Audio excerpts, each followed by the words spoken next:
Aloha. Aloha, everybody.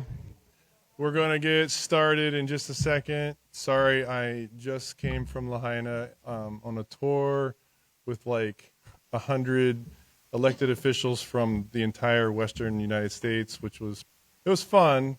Sorry I'm late, but we're going to get started now. I'm just going to introduce the workshop. This is our second workshop for focused on commercial, but we're really here to just help move things along as quickly as we can, make things that are confusing less confusing, and there we go. Make things as clean and as fast as we can. And I just want to say thank you for taking the time to be here today. We have the Honorable Mayor Bisson with us, and he's going to get this thing started. After him, I think Aaron's going to come up. Thank you. Thank you, John Smith, our Office of Recovery Director. I just wanted to welcome everybody to back to high school, where nobody wants to sit in the front row. Everybody comes early so they can grab the back row seats. Mahalo to the Office of Recovery and all of our county departments, including our permitting, our planning, fire and water, also for being here to support our commercial owners, you.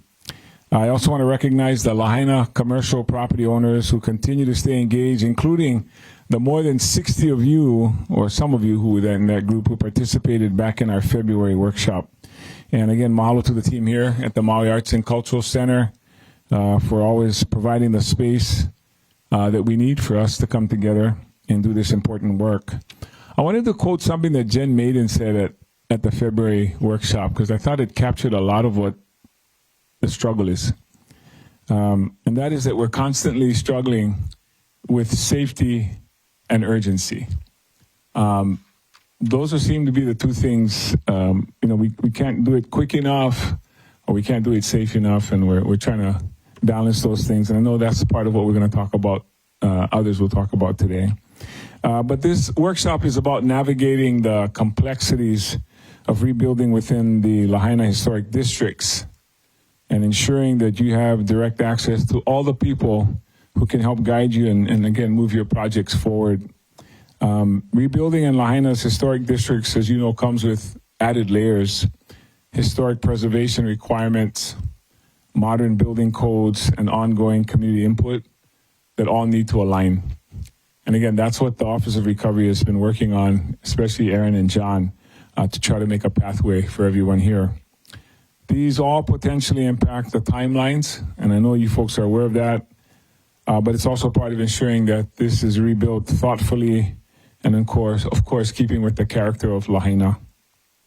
All the progress that's been made in the residential areas serve as a framework for the return of businesses to the area. And again, I can't thank you enough for the patience you've demonstrated to allow us to get our people home, your workers, your neighbors, your relatives, back into their homes so that it can be productive workers for you as your businesses come back.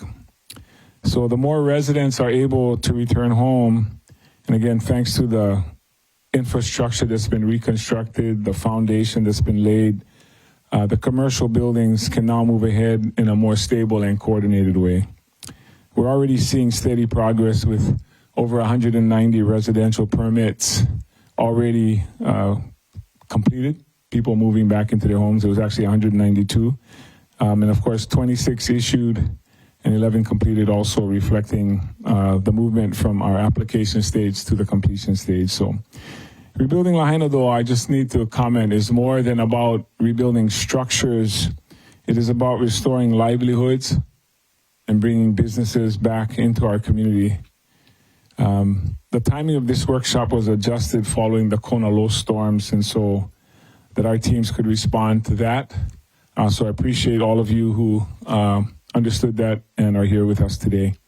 Again, we will keep working alongside you. I want to stress that we're here to work alongside you, trying to streamline the process everywhere we can and staying focused on our goal of keeping you, just like our residents, back into Lahaina. Mahalo. Thank you, Mayor.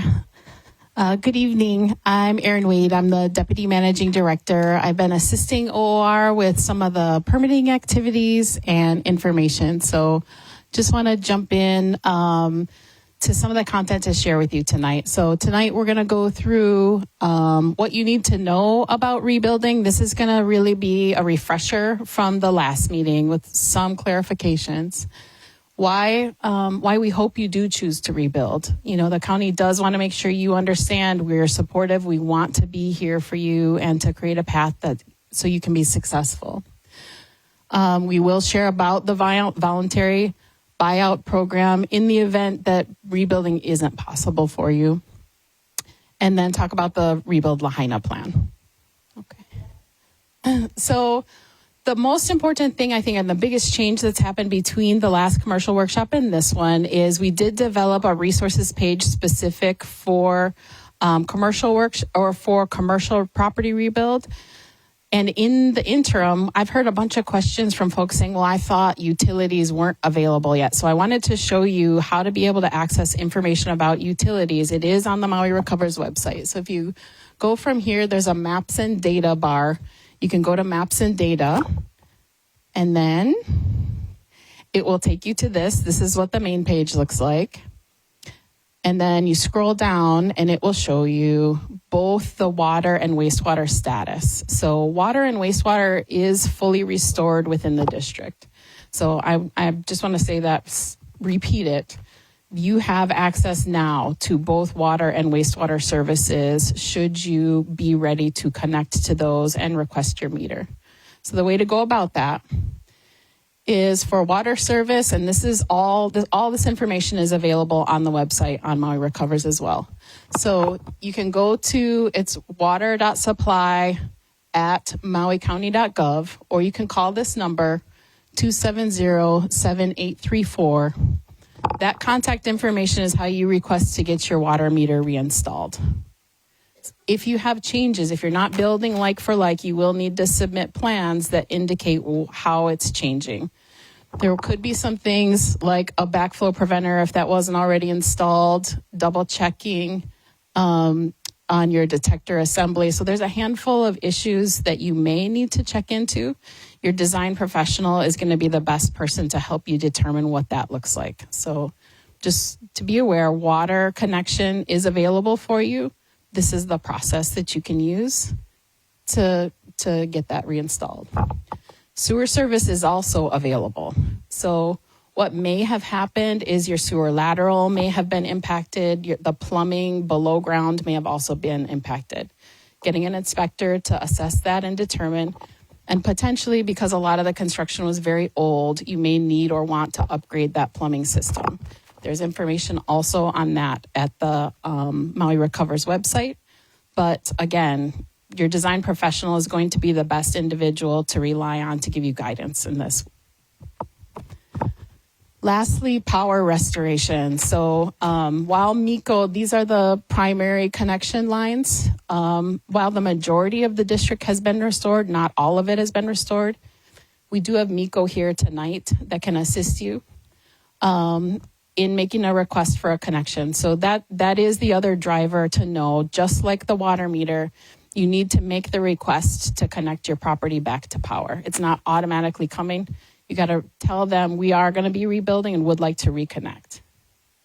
So this is available on MECO's website, and we're pulling it onto the commercial property website as well. There's a QR code to show you what you and who to contact in order to restore the power. Yeah, go ahead. So currently power is not going to be underground. We're working on plans that moving forward about where and how power could be underground. But currently, for efficiency purposes, power is being restored as it was previously. Okay. So the next thing to understand is the permitting process. So again, we stood up a web page that shares about how to go through permitting for your property. You would go, so if you went to this is the landing page for Maui Recovers, and then you go to resources here, and then you can scroll down to for commercial rebuild. So once you click on that, you'll see this. This is the landing place. You scroll down. And it talks about what information you need in advance to get through your permitting process. You can go to the next one. Okay. At the last session, Director Jackie Takakura for the Planning Department went through very in-depth about depending on where your property is, what you might need to do in each area for rebuilding. I highly recommend, if you haven't already seen that or if you weren't in attendance, this link is available on the website. I would watch her takeaways for how to go through the permitting process. I'm just going to give you a very high level on that. But please know that we do have planning department here. We have the shoreline planning division with Colette folks over here. We also have the cultural planning division over here for your permitting. So they'll be able to help you afterwards. So preparing for your rebuild, essentially this shares what is important for you to know about the location of your property moving into the permitting process. You can find this out if you would like to ahead of time using our Maui Property Tax Viewer. So the Maui Property Tax Viewer not only has the aerial maps available on it, but you can toggle and utilize to show shoreline, zoning, SMA, all of those types of things are available on the Property Tax Viewer if you want to use that. There's a link to it on Maui Recovers as well. So very high level, the properties that are the districts to be aware of are special management area. So that's by and large everything that's Makai of Honoapi'ilani Highway is one layer. The next layer is the National Landmark District. The next layer is historic district zoning. So there's two historic districts 1 and 2. One represents those properties that are much, much older in age, and Historic District 2 is more modern historical. And then if it's a shoreline property. So these are the primary districts that are key to knowing where you are in terms of the permitting process. Okay. The couple of things that we've been working on in order to streamline and improve the processing of your permit, because I'll tell you, before I started in Department of Management, I was the small town planner, and I actually did all of the approvals for Historic District. We would have like 10 a year because there just wasn't that much to build previously.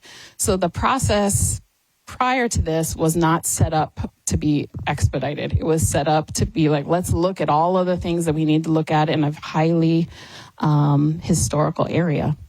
So now what we're trying to do is make this easier and clearer for you moving forward. The first step of the Rebuild Lahaina plan, which Jen Maiden, where's Jen? Is she in the room? She's hiding in the back. She'll be a resource for you too. Jen Maiden and Kavika have been working on design guidelines. I'm thrilled to announce that the Cultural Resource Commission today approved these design guidelines. So moving forward, these will be basically your guiding document for what can get rebuilt within the historic districts in a streamlined way. We've also adopted a recovery coordination directive that allows for properties that are consistent with the design guidelines to be administratively approved, so not needing to go to Cultural Resource Commission. So in this way, you'll be able to move forward a whole lot faster.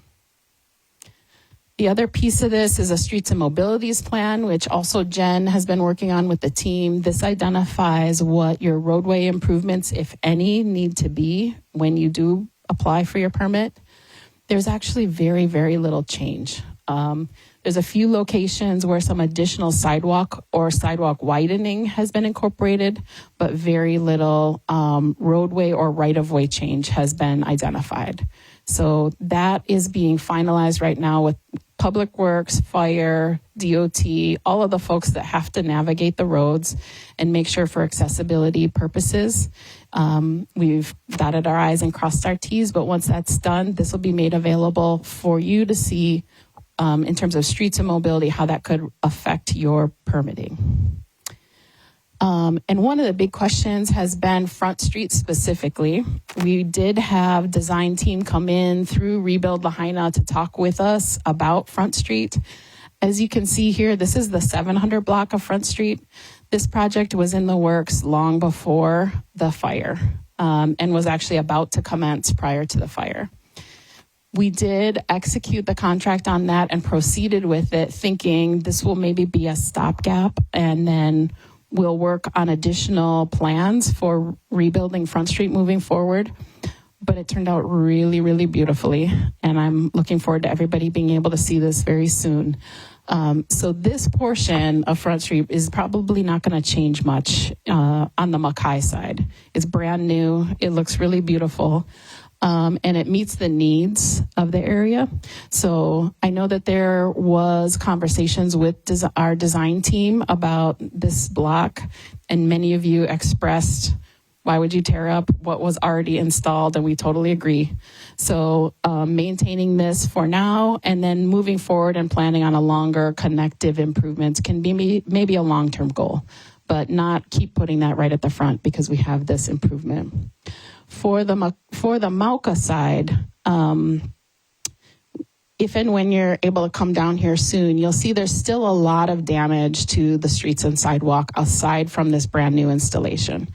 So we've been waiting for our FEMA confirmation on funding for that. Once we get that funding confirmation, we'll be proceeding with those sidewalk repairs and upgrades. There will be some additional small safety repairs that will be made, but by and large, the sidewalk will be maintained in the same configuration it has been for 600, 700, and 800 blocks.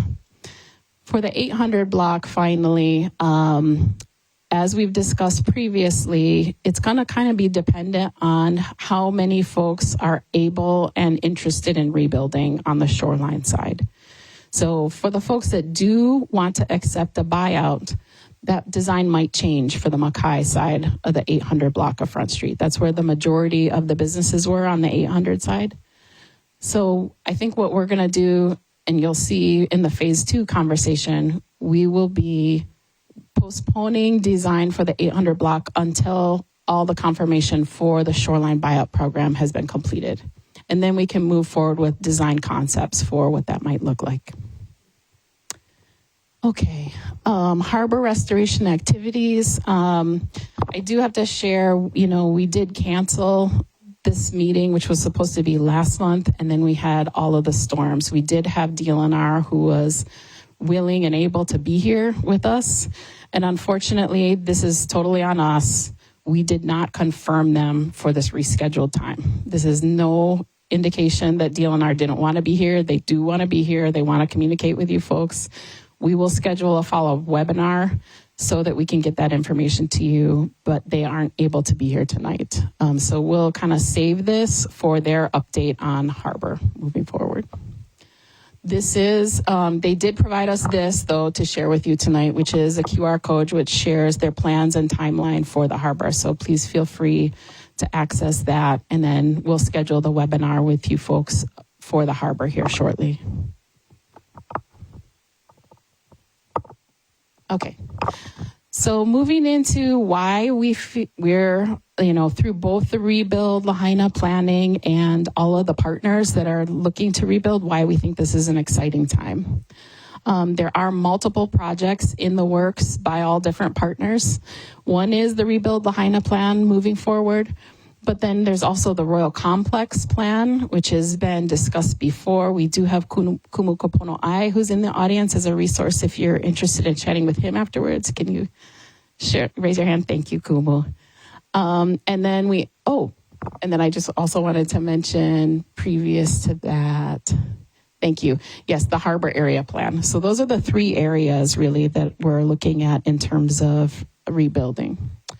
The Royal Complex, if you aren't familiar, that area essentially spans from where 505 Front Street was at Kamehameha Iki Park, that edge, to the library, to the old library location. So everything on the shoreline side was considered part of the Royal Kingdom and was integral to activities there at that time. So that's the area that's being planned for as part of the Royal Complex planning, you will start to see additional information about that planning and visioning process that's coming up. And I just shared the old Okonia Kana Friends of Moku'ula image about the vision that I think is still very much at the forefront of the discussion for what's possible with Moku'ula. I did want to give an opportunity to Lahaina Restoration to come share with you all the amazing work that they're doing on restoring the historic structures. So I'd love to introduce Theo Morrison to share more with you about that.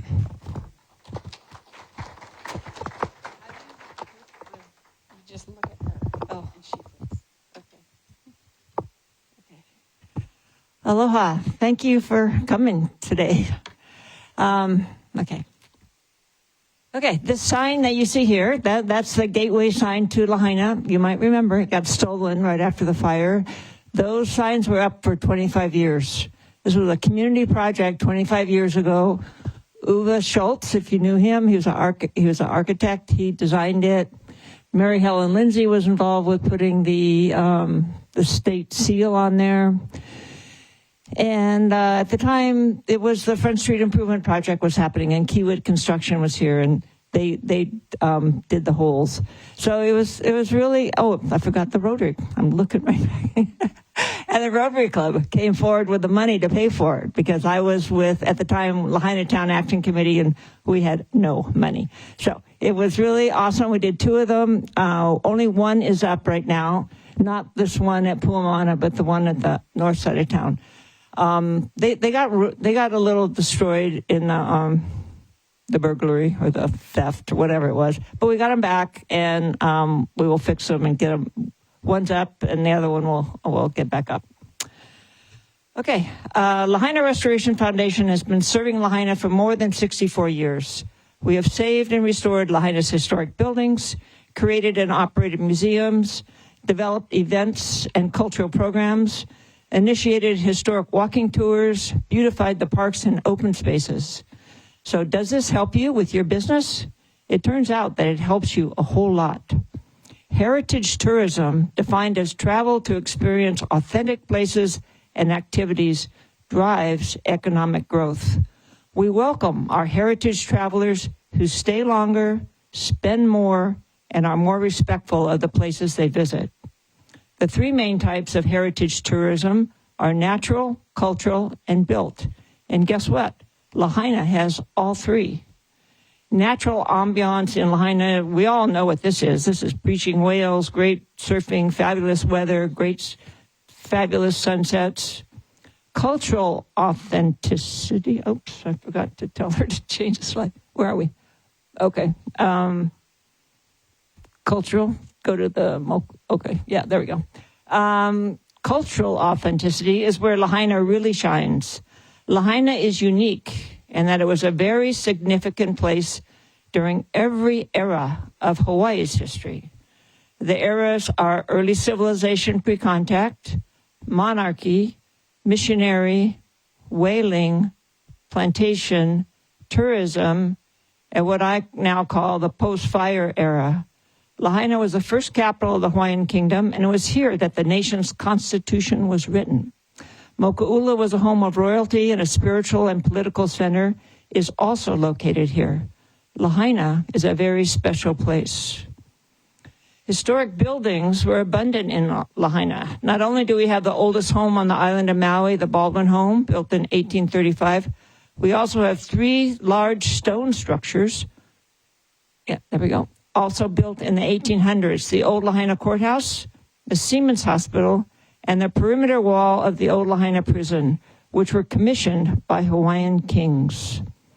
After the fire, the media was calling me constantly, expressing sadness that we had lost so much history.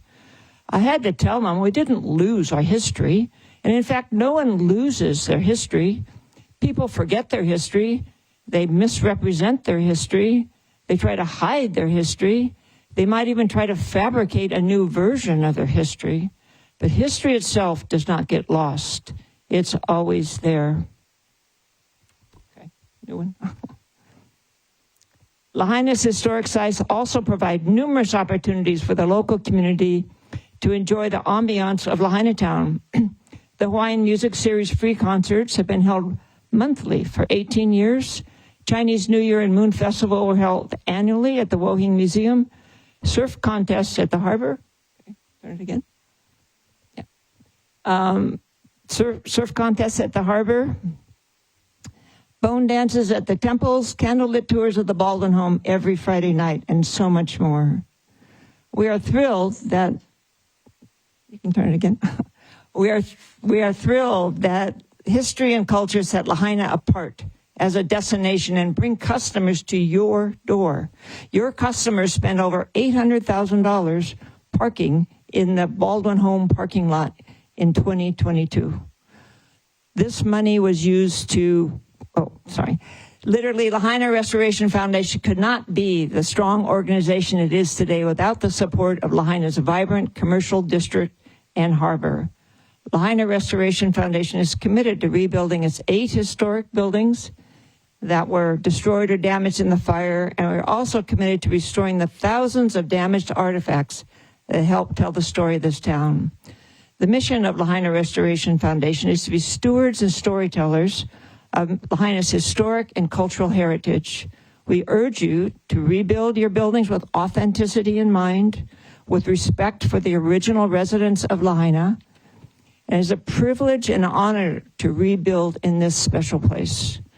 Thank you for continuing on this journey. It is a long, often frustrating and difficult road. We all agree on that one.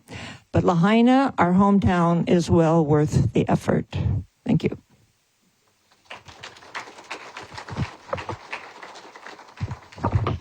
Thank you, Theo. Thank you for that.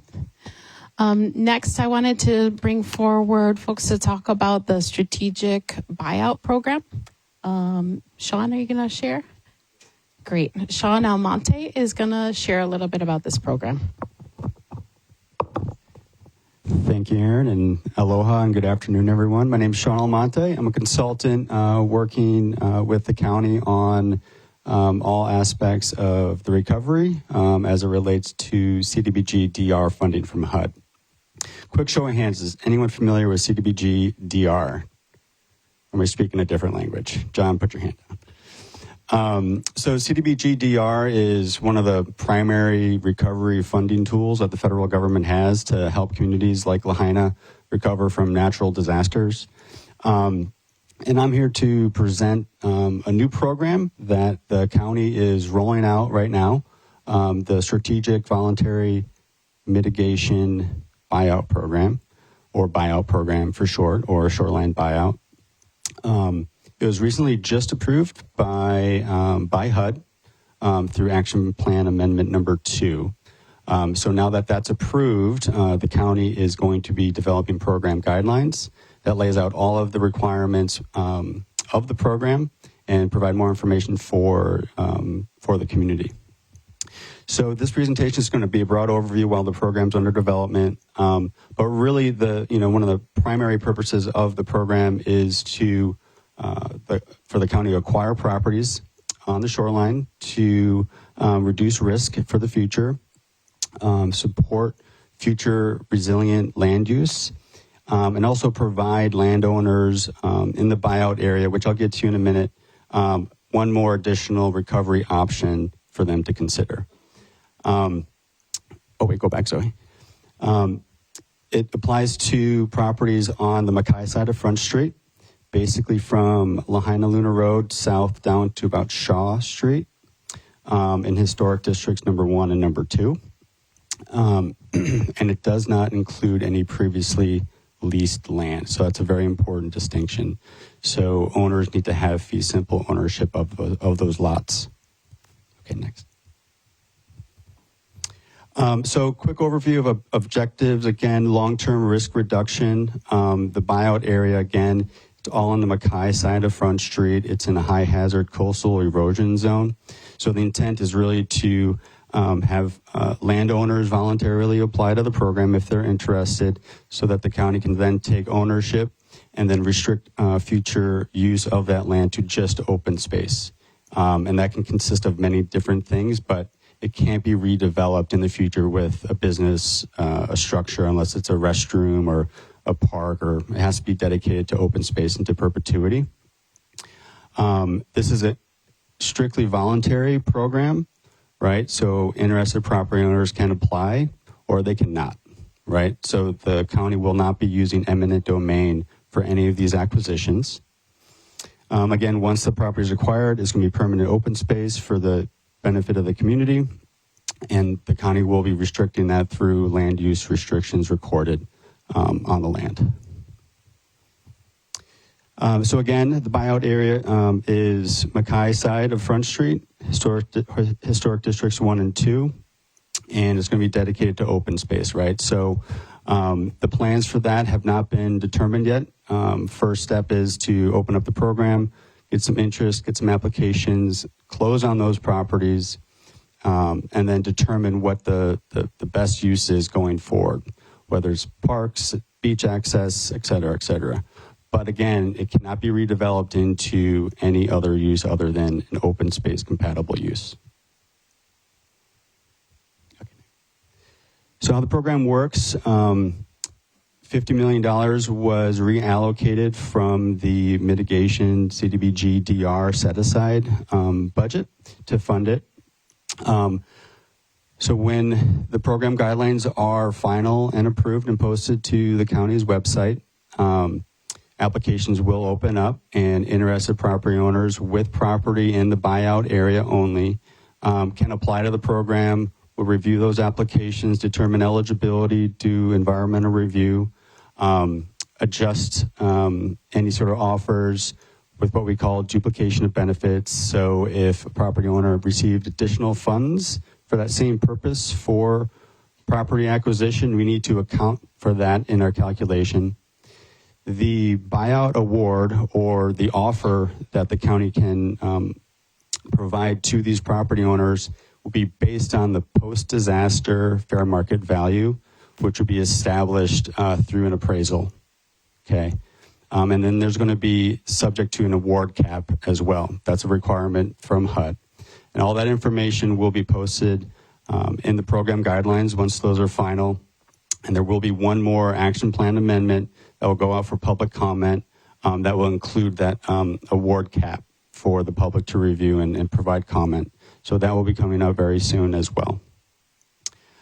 So again, based on post-disaster fair market value, once the county takes ownership of the property, converted to open space. I think I just covered that too.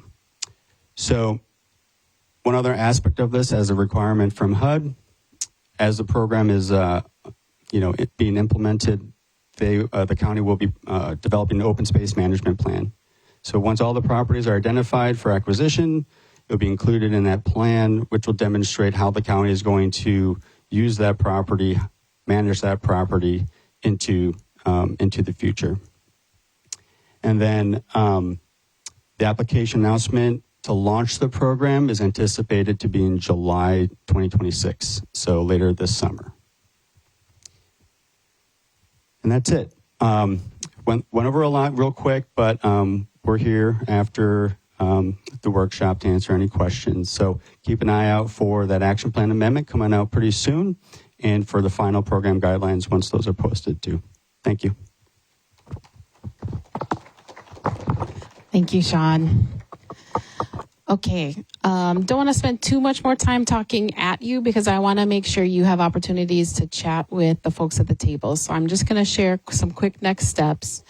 Lots of folks have been talking about, I know all of your primary concern is how to rebuild at your property. The second question is, what is the space around me and the neighborhood going to be like when I am rebuilt? Is it going to be like it was? How is it going to be managed? Can we plant trees? Are they going to be maintained? Who's going to manage the parking? Lots of questions still to be resolved. All of this is in our phase 2 of the Rebuild Lahaina planning. Some of the things that I wanted to just highlight here is you've had very strong advocacy groups and nonprofit partners in the past in Lahaina and who are still present in Lahaina. We are looking right now to talk about how do we formalize a structure to ensure, because we had a lot that was sort of informal. How do we formalize and provide assurance moving forward that we can do all of these things so that the space is as beautiful and amazing as it was before, and that you know that as people come visit Lahaina, they have the public spaces and the quality of public space that you're expecting when the community gets built back. So what this is going to be is a discussion about potentially a special improvement district or a business improvement district, as it's called in a number of communities. We're also looking at this for Wailuku. We're going to have a team come over who are experts in this to chat about what this could look like. This isn't the solution. This is a possible tool in the toolbox that can be used. We're not deploying it yet. We'd like to invite you to come learn about it and see if that is a good fit for Lahaina. So that'll be happening later this summer. Okay, next steps. So one thing that was really amazing that happened at Lahaina Luna High School, we stood up a think space, and it was just a space in one of the classrooms for students and teachers to come think about the future for Lahaina, what they'd like to see, to talk about what they envision for a memorial, what they would love to see on Front Street as part of the Royal Complex, all of those things, wanting to kind of get the youth perspective. All of that is now migrating. So we kicked it off with high schoolers.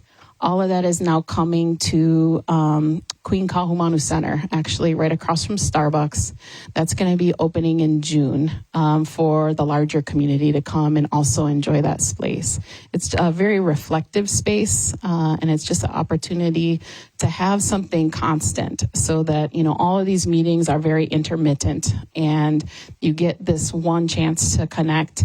We want that to be a standard space that you're able to come engage in. So you'll be seeing more information about that. There'll be Royal Complex workshops coming up to be announced later this summer as well. We want to chat about SHPD streamlining because I know that this is like the issue right now. We've solved all of the county hardness, difficult challenges here. And the SHPD is the thing I think that including SHPD, wants to find a streamlined approach for. So we have started these conversations. We started them both in the context of the recovery projects as well as in the context of private property development projects. So hoping to get a workshop specific to SHPD coming up here as well this summer. And then finally, there's several events being planned as well. Okay. So if I had a property in the commercial district that I knew I wanted to rebuild, this is what I would do. I would first become very familiar with the design guidelines. That is your fast pass to vertical construction in terms of how you can build in a way that you'll be able to go through the administrative process and not have to have excessive reviews. Submit SHPD materials early. The sooner you can get in consult with SHPD, the better for your information. Something to know is through the debris removal process, there was data recovery happening at that time that went to SHPD. They have information on your property now. So if you contact them in advance, they will provide that information to you, which might inform what you want to do for your rebuild. That is available to you. We'll provide some information about how to get that on the commercial website. This was information I just learned earlier this week. So we'll provide a link to how to get in touch with SHPD to receive that information as well. Complete your SMA exemption self-certification, and it's noted accurately. So this is one of those things that you can get stuck in a I'm chasing my tail situation if the information isn't provided accurately at the outset. If you don't know how to do this, or if you need help, you have an amazing shoreline planning team here. You have actually a number of awesome consultants in the audience as well. So want to encourage you for all of this, and this is kind of the number one thing. The earlier you can get in touch with someone from planning and just walk through your project with them, the better. They know all of the layers. It's very difficult for us to give a generic presentation about what is the formula to rebuild because it's highly dependent on your location and what you want to rebuild. So much, much better to get in touch with planning, talk through your project, and then they'll really be able to help guide you through the process. Okay. Here is the contact information for all of these folks. So if you wanted to get in touch with Office of Recovery to learn about Shoreline, Historic District, all of these folks are here tonight too, by the way. The Planning Department in general, they also, the Development Services Division is the one that deals with flood development permits. So that is a different number. That'll go to Public Works. Four Leaf, who does the permit expediting, so they will also be touching your permit. And then Department of Water Supply. So these are all of the contacts you might need as you submit for permits. Again, those resources are here in the room tonight as well. Okay. All right. So that's the high level information we wanted to share with you. I do want to just emphasize, if you have questions that are really specific to your property, I recommend you take those and chat with the planners themselves who are going to be able to give you direction specific to your location. If you've got general questions, we're happy to take anything, but whatever questions you have, please feel free. And do we have a second mic, you guys? We don't. Okay. Go ahead.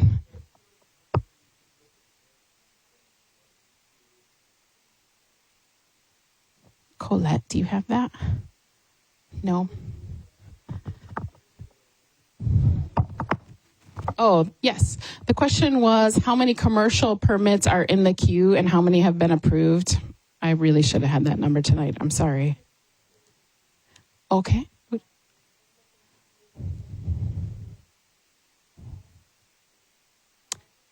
Do you want to come up here?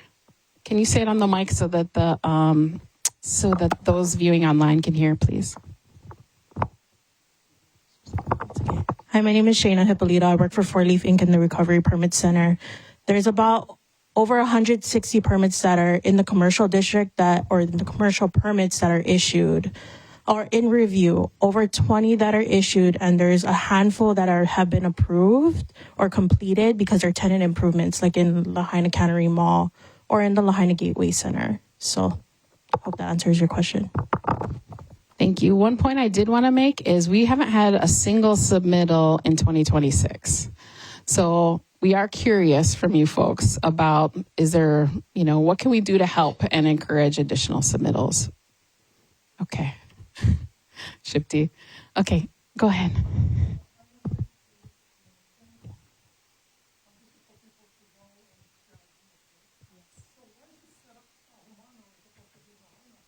Great question. So originally, we were trying to get it at the Cannery Mall. The Cannery Mall is very highly in demand right now for commercial retail space. So we didn't want to displace tenants that need the commercial space in Lahaina and to be able to bring back that business. Kahumanu Mall had several spaces to be able to offer. We do know there's a number of folks that are currently displaced to Central Maui. Most folks go to Central Maui at some point during the day. The goal is to move it back to Lahaina when we can have a space available. Thanks for asking that. Go ahead.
Everything is fine and they've ignored this ordinance.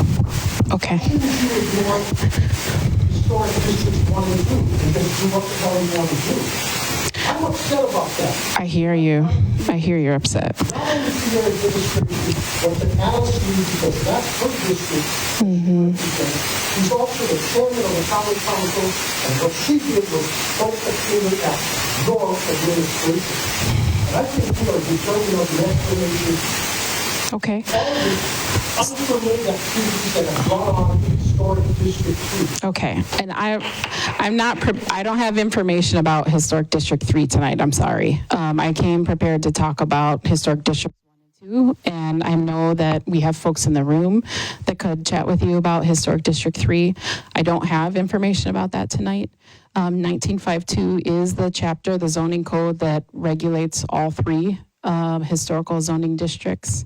So, and we're following Historic District 1 and 2 requirements.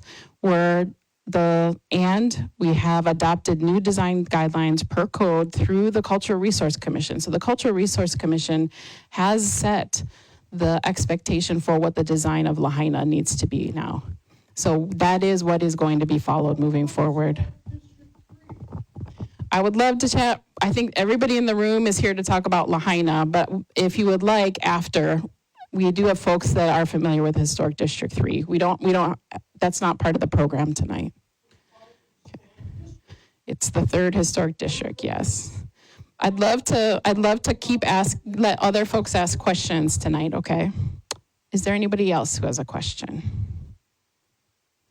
for tonight? You folks are anxious to chat with the resources? It's okay.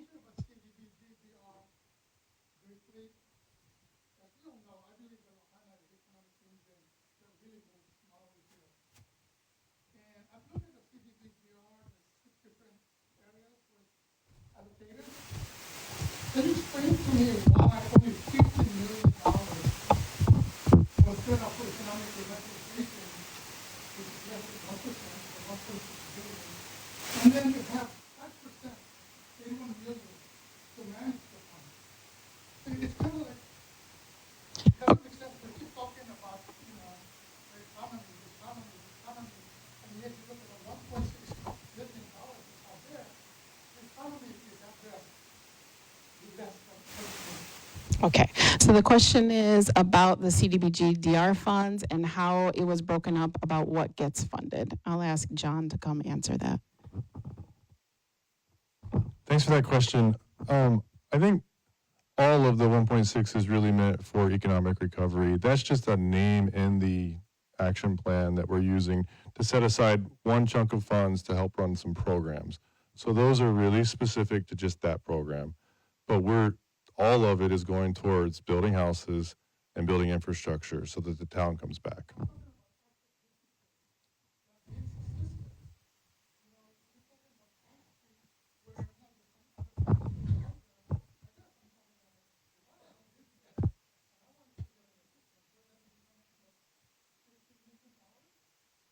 So you're talking about if you would like to get like just financial assistance directly for your business.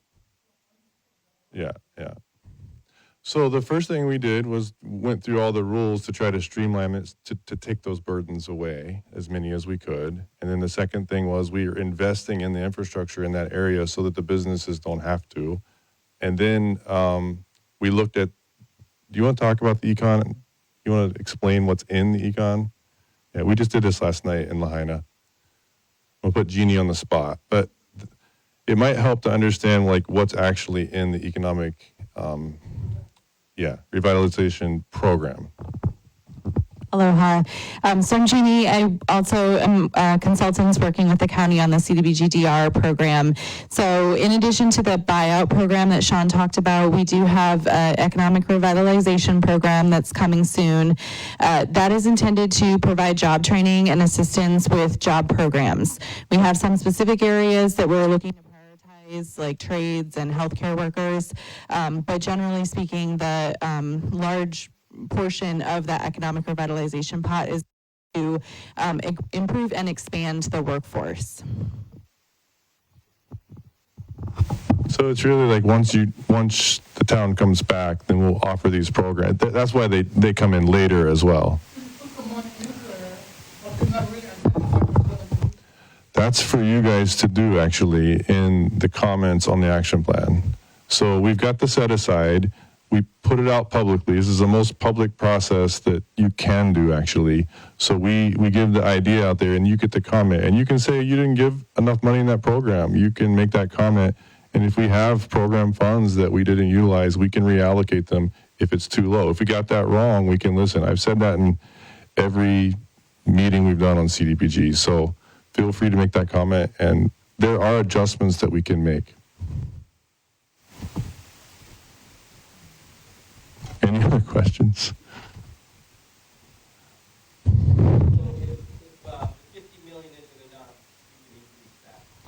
So it's a giant balancing act.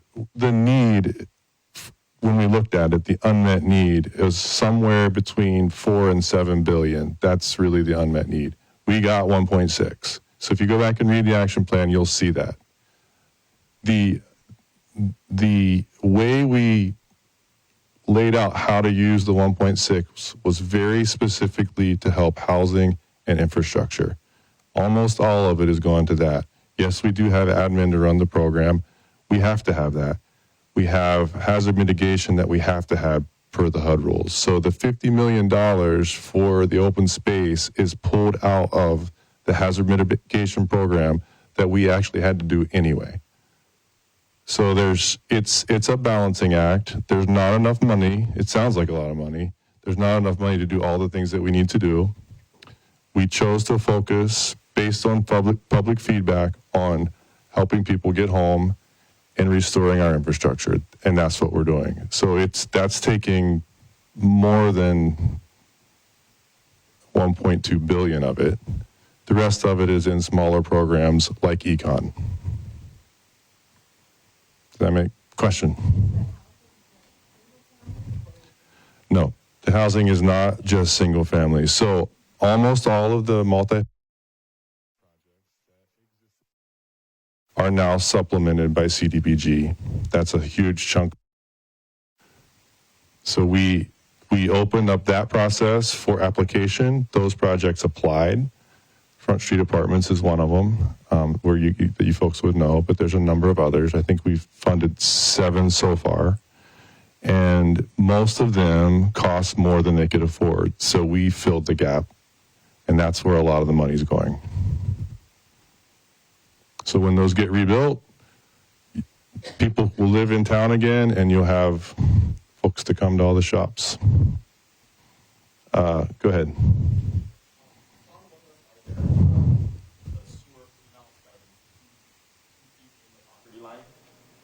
So on Front Street, that's going to be basically the shops all have to be 2 feet back. Well, that's something we can work with you and wastewater on. So if that's identified as a new problem, we'll be happy to jump into that space as well. Yeah. So I think it's important to note that rebuilding a whole town is fairly complicated. And the county's doing what we can to make it less complicated. and we're actually trying to make programs that make sense. It's taken time. Yeah, you guys are probably all frustrated how long it's taking, but we're making progress. I hope you see that. And we are also committed to jumping into things like SHPD with you to help fix that as well. That's why we exist. And you'll judge how we do, that's fine, but that's what we're trying to do. Yes?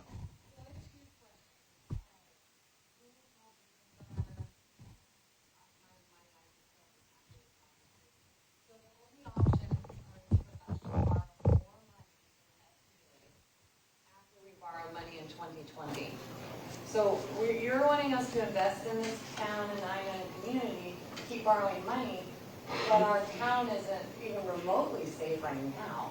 So for me, like, I'm looking at other options to do business out of state, like I'm already leaving to go do jobs in other states.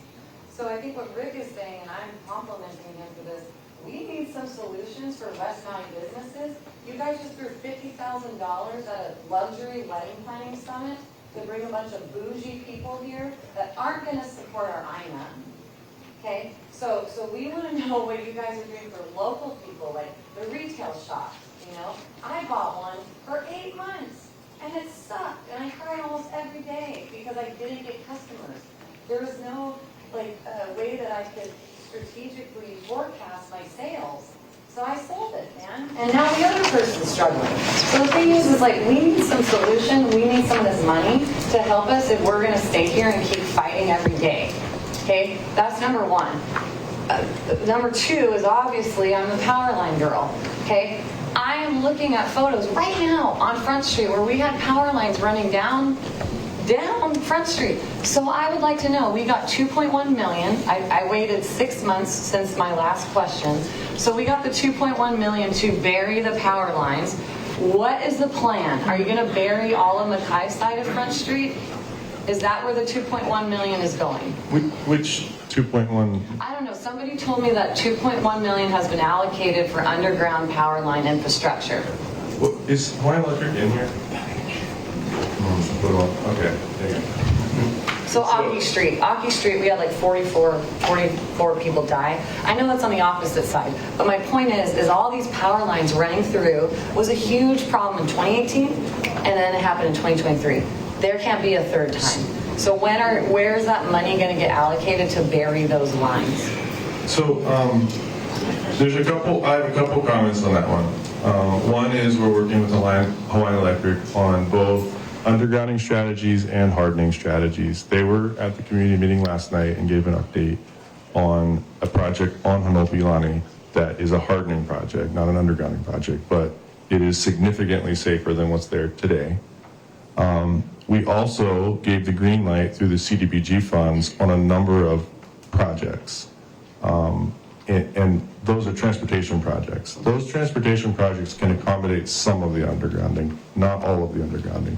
So we're being strategic on where we put the funds, because we don't have enough funds to underground everything. But we're working with Hawaiian Electric. Where can we do it? Where it makes the most sense? Where do we harden where it makes the most sense?